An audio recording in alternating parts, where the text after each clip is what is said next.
Pada 14 Agustus 1945, sekitar pukul 13.30, Sultan Syahrir sedang berada di ruang kerja.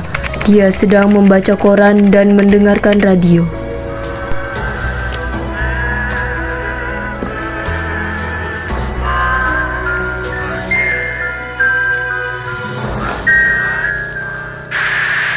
Representatives of the Emperor of Japan and the Japanese government and the Japanese Imperial General Headquarters to sign the instrument of surrender at the places indicated.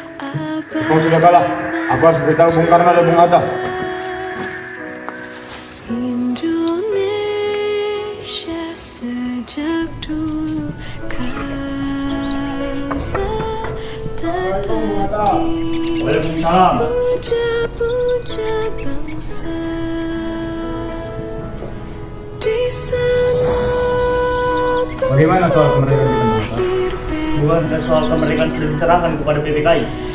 Tapi bukankah lebih baik kita melakukan proklamasi tanpa melalui PPKI? Apa maksud Bung Syahrir berkata seperti itu?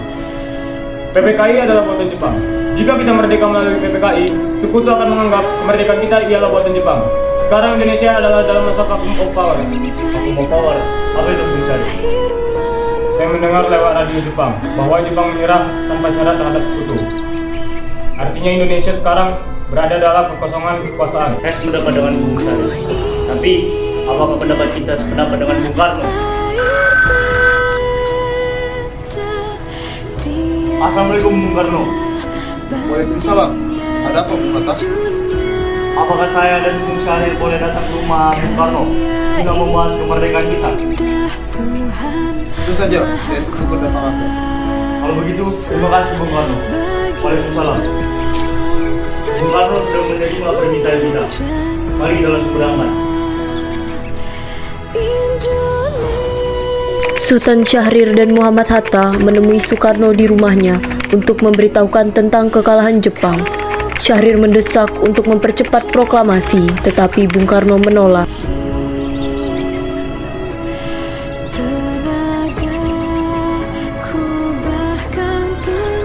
Assalamualaikum. Waalaikumsalam. Saudara langsung. Selamat malam, Bung. Malam.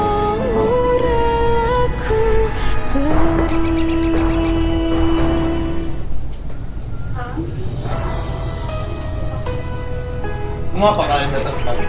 Syahrir ingin berbicara serius dengan Bung Karno. Sudah apa? Saya dengar Jepang menyerah terhadap sekutu. Bagaimana kita sekarang memproklamasikan kemerdekaan Indonesia agar kita dapat mempunyai kepemimpinan yang baru? Saya tidak dapat bertindak sendiri. Alangkah janggal bila saya mengucapkan kemerdekaan tanpa melalui PPKI yang saya ketuai. Tapi Bung, Saya memang tidak boleh berkata. ayo Bung. Mari. 15 Agustus 1945, pukul 10 malam di rumah Bung Karno, berkumpullah golongan muda yang dipimpin oleh Wikana, Sukarni, Darwis, dan Hairul Saleh. Mereka mendesak Bung Karno untuk segera memproklamasikan kemerdekaan Indonesia. Ayo Bung, malam ini juga kibarkan revolusi. Kita harus segera merebut kekuasaan, Bung. Kami siap mempertahankan hidup kami, Bung. Jika Bung Karno tidak bertindak dengan cepat, maka besok akan ada tumpahan darah dan gunung besaran esok hari. Potong leher saya sekarang. Tidak usah menunggu akhir esok. Sudah. Tidak usah bertengkar. Lebih baik kita berbicara baik-baik sekarang. Duduk.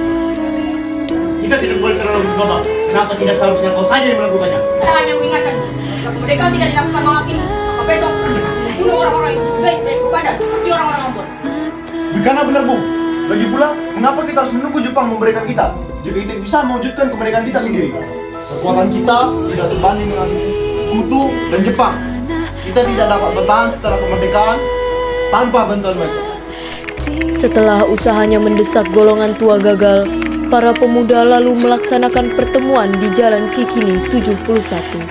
Mereka lalu sepakat untuk menculik Soekarno-Hatta dan membawa mereka ke Rengas Dengklok. Saudara-saudara, bagaimana yang telah kita ketahui, Soekarno telah menolak proklamasi kemerdekaan Indonesia.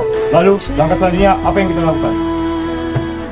Kita culik Bung Karno dan Bung Hatta, lalu kita desak mereka untuk melakukan proklamasi. Culik? Ya, kita bawa keduanya, lalu kita bujuk mereka. Itu benar. Dengan begitu, Jepang tidak akan bisa mempengaruhi mereka. Tapi kemana kita akan membawa mereka? Bagaimana kalau kita bawa mereka ke Rengas Dengklok dekat Kerawat? Karena di sana dekat dengan pemusatan peta dan terjamin keamanannya. Assalamualaikum. Waalaikumsalam, ada apa Darwis? Kami akan menculik Bung Karno dan Bung Hatta untuk mendesak mereka agar segera melaksanakan proklamasi. Apa? Menculik mereka?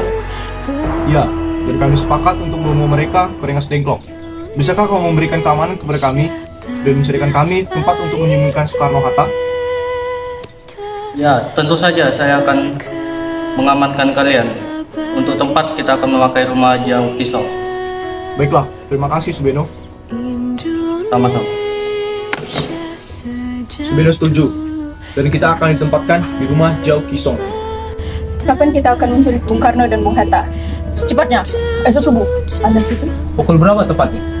Pukul 4 bagaimana? Setuju! Keesokan harinya, 16 Agustus 1945, pukul 4, rombongan pemuda menculik Bung Hatta untuk dibawa ke Rengas Dengklok tanpa sepengetahuan golongan tua.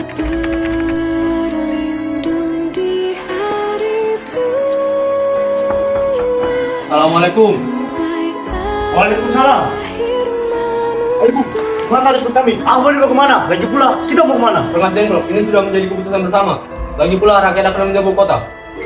Jika benar seperti itu, maka kita tidak harus melawan. Karena tentara Jepang masih utuh di Pulau Jawa. Ini sudah jadi kesepakatan kami, Bung. Dan Anda harus ikut kami ke Rengas Dengklok.